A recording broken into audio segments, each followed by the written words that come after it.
المومنین جنگ جمل کے بعد کوفہ میں انٹر ہوئے۔ امیر المومنین نے 3 جنگیں دفاعی طور پر لڑی ہیں، ان میں سے ایک ہے جمل، دوسری صفین ہے، تیسری نہروان ہے۔ جمل میں جو امیر المومنین کے مخالف تھے وہ ام المومنین حضرت عائشہ، طلحہ اور زبیر۔ اب ان لوگوں کو جنگ جمل میں شکست ہوئی ہے، تو امیر المومنین نے بصرہ کی گورنری حوالے کی عبداللہ بن عباس کے، اور بصرہ سے روانہ ہوئے، اور روانہ ہوتے ہوئے اپنی بہن ام ہانی کو خط لکھا ہے، کیونکہ بہن پریشان تھی۔ شاید اس نے جاتے ہوئے انہوں نے کہا تھا کہ آپ نے اپنے حالات کی خبر دینی ہے، تو امام نے اپنی بہن کو خط لکھا ہے۔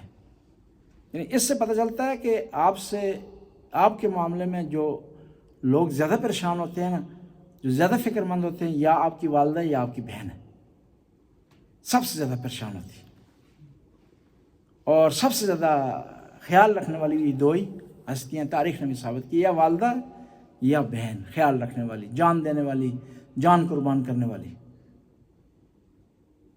میں رات کے ایک ذاکر صاحب کی بات سن رہا تھا، تو انہوں نے کہا کہ ایک دفعہ میرا گلا بیٹھا ہوا تھا، تو میں مجلس پڑھ رہا تھا، تو گھر گیا تو ماں نے کہا کہ بیٹا تھک کے تھے اس وجہ سے تیرا گلا بیٹھ گیا۔ بہن نے کہا کہ جو دن رات جو مجلسیں پڑھتے ہو اس لیے تمہارا گلا بیٹھ رہا ہے، شہد کھاؤ، یہ کرو۔ تو بیوی نے کہا تم ہو بےسرے، یعنی بیوی نے جو ہے وہ کوئی ہمدردی کی بات نہیں کی۔ بات کس نے کی، بہن نے یا ماں نے؟ تو امام علی نے بھی وہاں سے خط لکھا اور کہا کہ خداوند تعالیٰ نے ہمیں فتح دی ہے اور ہمارے دشمنوں کو شکست دی ہے۔ اب امام علی داخل ہوئے ہیں کس میں؟ کوفہ میں، اور کوفہ کے لوگوں نے امام علی کا استقبال کیا، اور امام علی علیہ السلام نے اس کے بعد کوفہ کو کیا بنایا؟ دارالحکومت، دارالخلافہ، کیپٹل۔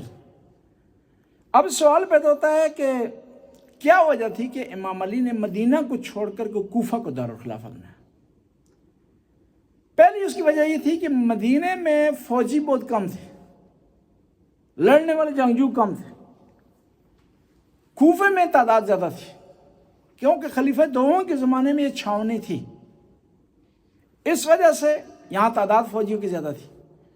تو امیر المومنین آئندہ نگر تھے، انہوں نے دیکھا ان کو ضرورت پڑے گی معاویہ کا مقابلہ کرنے کے لیے، تو آپ نے کوفہ کو سینٹر بنایا، مرکز بنایا۔ دوسرا، کوفہ کے لوگ امیر المومنین سے زیادہ محبت کرتے تھے، بہت چاہت کا اظہار کرتے تھے، پیار کرتے تھے امیر المومنین سے، اور پھر کوفہ کے لوگوں کے پاس وسائل بھی زیادہ تھے کہ اگر وہاں لشکر نہ بھی ہو، باہر سے اگر لشکر لایا جائے تو ان کے لیے کھانے پینے کا انتظامات کوفہ میں آسانی سے ہو سکتے تھے۔ اور ایک اور وجہ تھی کہ امیر المومنین نے کوفہ کو سینٹر بنایا کہ مدینہ سائٹ پر تھا۔ کوفہ اسلامی جو حکومت اس وقت تھی اس کے مرکز میں تھا، اس کے سینٹر میں تھا، اور جو دارالحکومت یا دارالخلافہ یا کیپٹل ہوتا ہے اس کے لیے ضروری ہوتا ہے کہ وہ مرکز میں ہو، بارڈر پر نہ ہو، دشمن کی دسترس سے دور ہو، آسانی پہ اس پہ قبضہ نہ کیا جا سکے۔ تو اس حوالے سے امیر المومنین نے کیا کیا؟ کوفہ کو بنایا مرکز۔ اب ایک تاریخ میں سوال آتا ہے کہ کوفہ کے لوگ مستقل مزاج کیوں نہیں تھے؟ یہ وہی لوگ ہیں جنہوں نے امام حسین کو خط لکھا، پھر مسلم عقیل کا ساتھ نہ دیا، پھر اس کے بعد یہ عبداللہ بن زبیر کے ساتھ ہو گئے، مصعب بن زبیر کے ساتھ ہو گئے، پھر جب مصعب بن زبیر پر چڑھائی ہوئی حجاج بن یوسف کے ذریعے تو وہاں پر یہ لوگ حجاج بن یوسف کے ساتھ ہو گئے۔ یہ کیا وجہ تھی اس کی؟ کیونکہ کوفہ کے لوگ وہاں کے مقامی نہیں تھے، ان کے اندر ٹھہراؤ نہیں تھا، یہ لوگ مہاجر تھے، کوئی مدینہ سے آیا تھا، کوئی یمن سے آیا تھا، کوئی عراق کے مختلف علاقوں سے آیا تھا۔ یہاں پر جو لوگ اکٹھے ہو گئے تھے مختلف قسم کے لوگ، یہ مہاجر تھے، ان کے روٹس وہاں نہیں تھے، اس لیے ان میں مستقل مزاجی نہیں پائی جاتی تھی۔ دوستان کے مستحضر هستن ما در خطبه دوم به برخی از رویدادهای تاریخی می‌پردازیم و عبرت‌های به دست آورده از اون برای حضار بازگو میکنن. یکی از رخدادهایی که در تاریخ رخ داده ورود امیرالمومنین به کوفه است.